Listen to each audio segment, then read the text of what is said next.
Veio a mim a mão do Senhor, e ele me fez sair no espírito do Senhor e me pôs no meio de um vale que estava cheio de ossos, e me fez passar em volta deles, e eis que eram muito numerosos sobre a face do vale, e eis que estavam sequíssimos. E me disse: Filho do homem, porventura viverão esses ossos? E eu disse: Senhor Deus, tu o sabes. Então me disse: Profetiza sobre estes ossos e dize-lhes: Ossos secos, ouvi a palavra do Senhor. Assim diz o Senhor Deus a estes ossos: Eis que farei entrar em vós o espírito, e vivereis. E porei nervos sobre vós, e farei crescer carne sobre vós, e sobre vós estenderei pele, e porei em vós o espírito, e vivereis, e sabereis que eu sou o Senhor. Então profetizei como se me deu ordem, e houve um ruído enquanto eu profetizava. E eis que se fez um rebuliço, e os ossos se achegaram, cada osso ao seu osso. E olhei, e eis que vieram nervos sobre eles, e cresceu a carne, e estendeu-se a pele sobre eles por cima, mas não havia neles espírito. E ele me disse: Profetiza ao espírito, profetiza, ó filho do homem, e diz ao espírito: Assim diz o Senhor Deus: Vem dos quatro ventos, ó espírito, e assopra sobre estes mortos para que vivam. E profetizei como ele me deu ordem. Então o espírito entrou neles, e viveram, e se puseram em pé um exército grande e extremo. Então me disse: Filho do homem, estes ossos são toda a casa de Israel.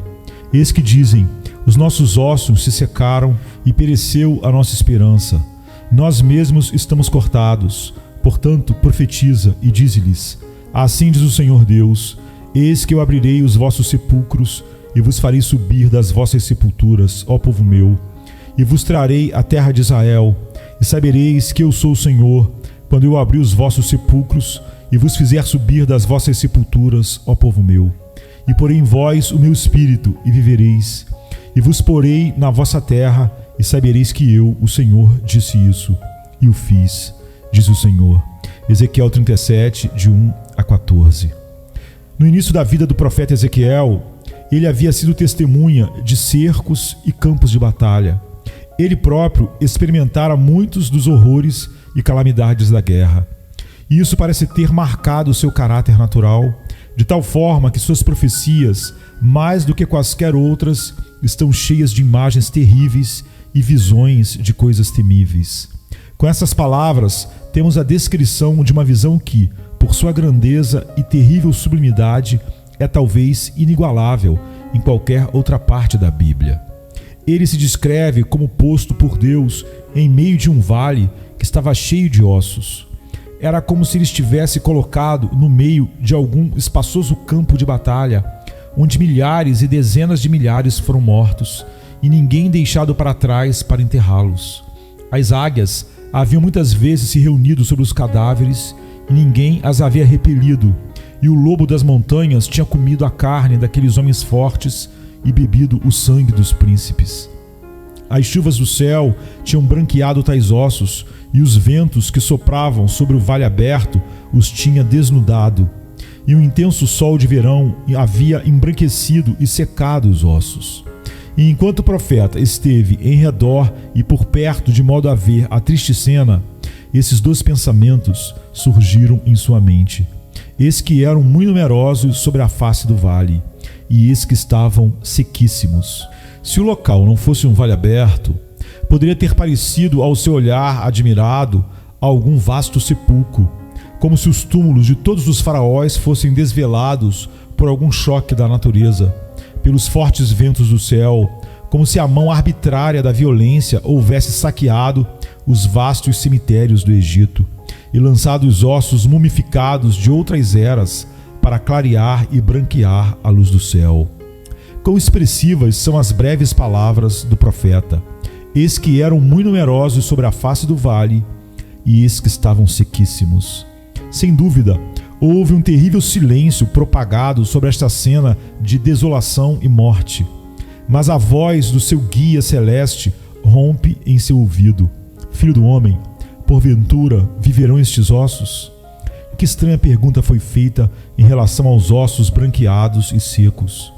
Quando Jesus disse da menina: Não está morta, mas dorme, em Lucas 8,52, eles riram dele, com escárnio, Mas aqui não eram corpos recém-mortos, mas ossos, ossos descobertos, branqueados. Não, eles nem mesmo eram esqueletos, pois cada osso estava separado do seu osso. No entanto, Deus pergunta: viverão esses ossos?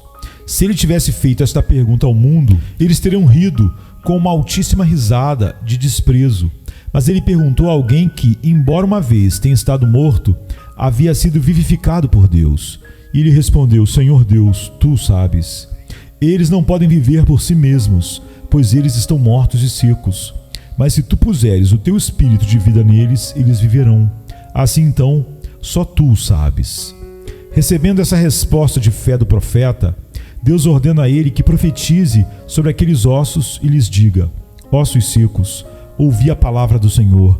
Assim diz o Senhor Deus a esses ossos: eis que farei entrar em vós o espírito e vivereis. E porei nervos sobre vós e farei crescer carne sobre vós.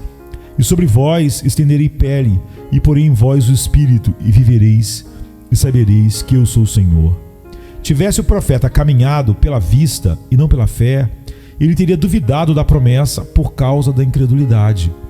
Se ele tivesse sido um adorador da razão, ele teria argumentado: esses ossos não têm ouvidos para ouvir. Por que eu deveria pregar-lhes? Ouvi a palavra do Senhor? Mas não, ele creu em Deus mais do que em si mesmo. Ele havia sido ensinado a suprema grandeza do seu poder e, portanto, ele obedeceu. Então profetizei como se me deu ordem. Se a cena que Ezequiel primeiramente viu era sombria e desolada, a cena que agora apareceu aos seus olhos era mais sombria, ainda mais terrivelmente chocante. E houve um ruído enquanto eu profetizava, e eis que se fez um rebuliço, e os ossos se achegaram, cada osso ao seu osso. E olhei, e eis que vieram nervos sobre eles, e cresceu carne, e estendeu-se a pele sobre eles por cima, mas não havia neles espírito. Se foi uma visão horrível antes, ver o vale cheio de ossos, todos lavados pelas chuvas e ventos, e clareados nos sóis de verão, quanto mais horrível agora ver aqueles mortos, osso unido ao seu osso, tendões, carne e pele sobre eles, mas nenhum fôlego neles. Aqui estava um campo de batalha de fato, com seus milhares de mortos insepultos, massas de carne sem respiração, frias e imóveis, prontas apenas para apodrecerem, cada mão rígida e imóvel, cada seio sem um suspiro, todos os olhos lustrosos e sem vida, toda a língua fria e silenciosa como um túmulo. Mas a voz de Deus novamente quebra o silêncio. Profetiza ao espírito ou ao fôlego. Profetiza, ó filho do homem, e dize ao espírito ou ao fôlego: assim diz o Senhor Deus, vem dos quatro ventos, ó espírito, e assopra sobre estes mortos, para que vivam. Antes, Ezequiel se inclinara sobre os ossos secos, mortos, e pregou a eles. Uma congregação vasta, porém sem vida. Mas agora ele levanta a cabeça e levanta os olhos, porque a sua palavra é ao espírito do Deus vivo. A incredulidade pode ter sussurrado a ele: a quem você está indo profetizar agora? A razão poderia ter argumentado: que sentido há em falar com o espírito invisível? Há alguém a quem você não vê, pois está escrito: o espírito de verdade que o mundo não pode receber, porque não o vê nem o conhece, como está em João 14:17. Mas ele não duvidou da palavra por incredulidade. Ele diz: e profetizei como ele me deu ordem. Então o Espírito entrou neles e viveram, e se puseram em pé, um exército grande em extremo. As almas não convertidas são como ossos secos, muito numerosas e sequíssimas. Elas são muitas. Quando uma alma é primeiramente trazida a Cristo, ela goza de uma paz na crença que ela nunca havia conhecido antes. E não somente isso, mas ela é vivificada da morte em delitos e pecados para uma vida que ela nunca conheceu anteriormente. Ela conhece a bem-aventurança de viver para Deus. Porém, mesmo com toda essa alegria, há um sentimento terrível de solidão. Pois quando ela olha em volta do mundo, ela se sente exatamente como Ezequiel, colocada em meio a um vale cheio de ossos secos.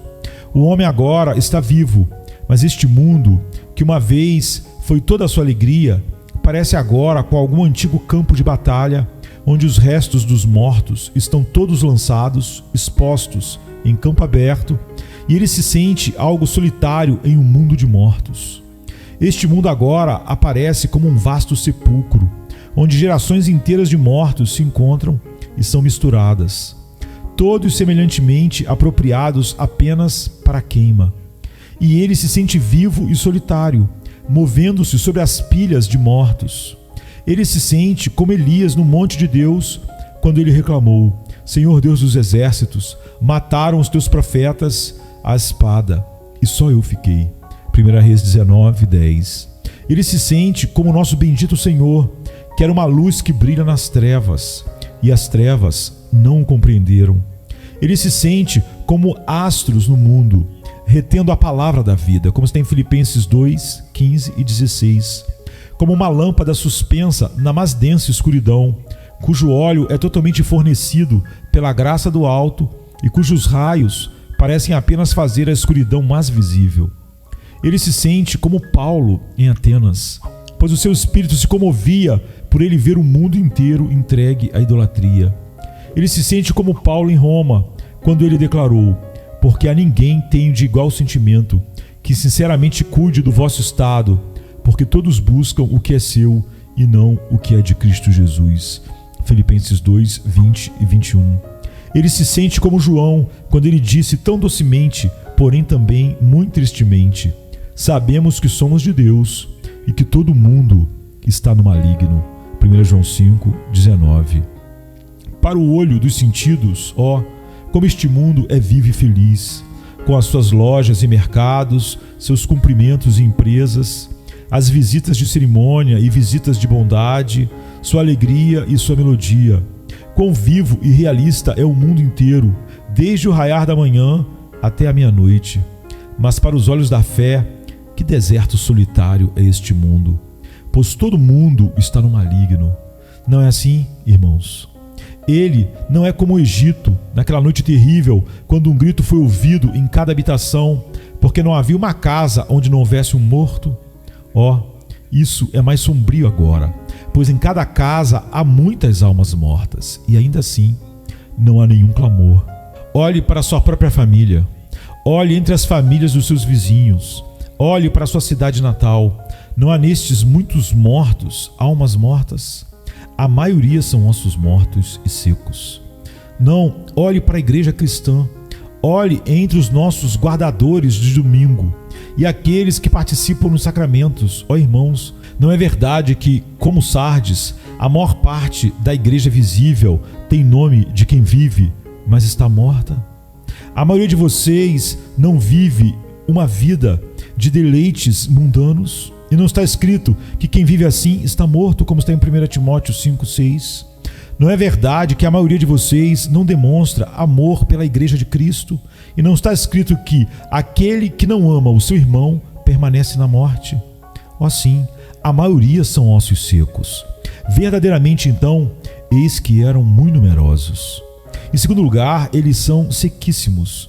Ossos secos estão muito além de toda a possibilidade de viver. 1. Eles são desprovidos de qualquer carne ou beleza. 2. Eles não têm qualquer medula ou espírito. 3. Eles não apresentam qualquer atividade ou poder de se moverem. E não é esta a própria imagem das pobres almas não regeneradas? Eis que estavam sequíssimos. Eles são desprovidos de qualquer beleza. Eles não veem a beleza em Cristo, e Cristo não vê beleza neles. As suas almas são magras e desfavorecidas. O homem foi feito perfeito em beleza, a princípio, pois ele foi feito à imagem daquele que é a perfeita beleza. Mas uma alma caída, não convertida, não regenerada, não tem beleza. É como um belo edifício em ruínas. É como uma bela estátua inteiramente quebrada. Não há nenhuma boa característica preservada. É como um corpo bonito ferido pela morte, apodrecendo no túmulo. Em segundo lugar, eles não têm qualquer medula ou espírito. O homem foi feito para ser uma habitação de Deus através do Espírito. E é somente quando somos guiados pelo Espírito que somos vivos para Deus. Mas a alma não convertida é sensual e não tem o Espírito, é o que Judas 1,19 diz. A Bíblia diz: o mundo não pode receber o Espírito Santo, porque não o vê, nem o conhece. Eles não têm nenhuma obra do Espírito no seu coração, nenhuma obra de despertamento, nenhum convencimento da justiça, nenhuma obra de santificação, nenhum selo da alma, nenhum andar no Espírito, nenhum amor no Espírito, nenhuma oração no Espírito Santo. Em terceiro lugar, almas não convertidas não apresentam qualquer atividade ou poder de se moverem em direção a Deus. Se nós pregamos a palavra do Senhor para elas, as mesmas não têm coração para atender às coisas que são faladas. Ossos secos não têm ouvidos.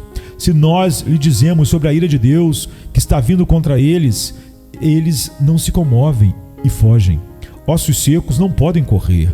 Se nós lhes dizemos sobre a beleza do Senhor Jesus, como Ele se oferece para ser seu completo deleite, Salvador e etc., ainda assim, eles não são levados a abraçá-lo, pois ossos secos não podem estender os braços.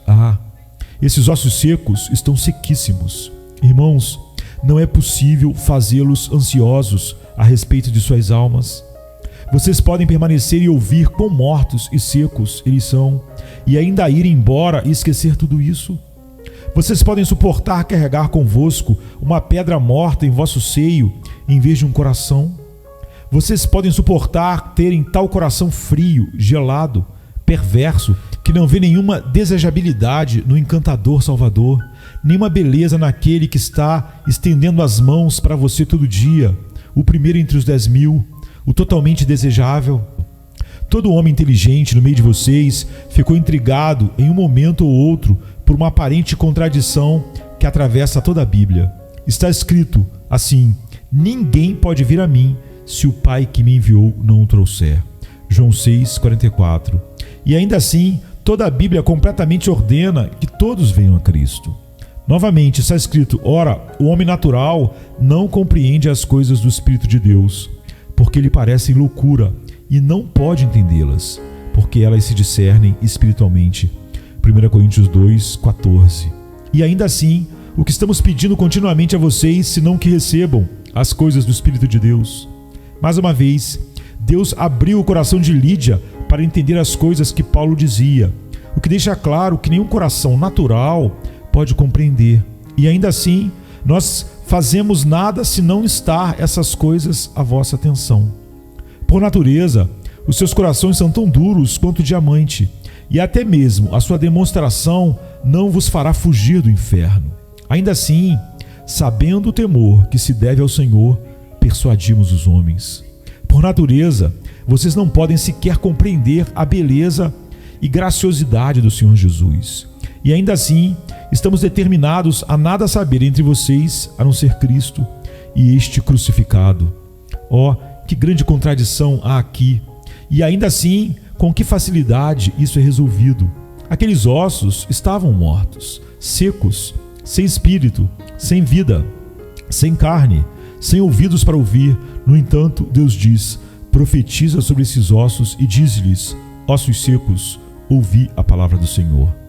Exatamente assim, meus amigos não convertidos, suas almas são como esses ossos secos, mortas, secas, sem espírito, sem vida, sem ouvidos para ouvir, sem coração para entender as coisas que são faladas, as coisas que eu estou pregando hoje. Vocês têm suas consciências embotadas de forma que nenhuma palavra minha pode movê-los a fugirem da ira vindoura. Vocês têm esses corações ímpios, duros, de modo que nenhuma palavra minha pode persuadi-los a abraçar o Salvador. E ainda assim, é pela loucura da pregação que agrada a Deus salvar os que creem. E embora as nossas palavras não tenham poder, contudo Deus pode trabalhar de forma toda poderosa através delas. E esta é a sua mensagem para vocês. Ossos secos, ouvi a palavra do Senhor. Eu sinceramente rogo àqueles de vocês que pouco se importam em compreender a pregação da palavra. Vocês podem dizer, e dizer com verdade, que a pregação parece um instrumento fraco e tolo para tal tipo de obra. O próprio Deus a chamou de a loucura da pregação. 1 Coríntios 1:21. Vocês podem dizer, e dizem de fato, que os ministros são apenas vasos de barro, que são homens de natureza semelhante à vossa. O próprio Deus o chamou assim antes de vocês. Mas vocês não podem dizer que esta não é a maneira de Deus para converter almas. E é com risco às suas próprias almas que vocês a desprezam. Mantenham-se afastados da casa de Deus e selem a sua Bíblia, e afastarão de vocês os únicos instrumentos pelos quais Deus pode chegar às vossas almas moribundas.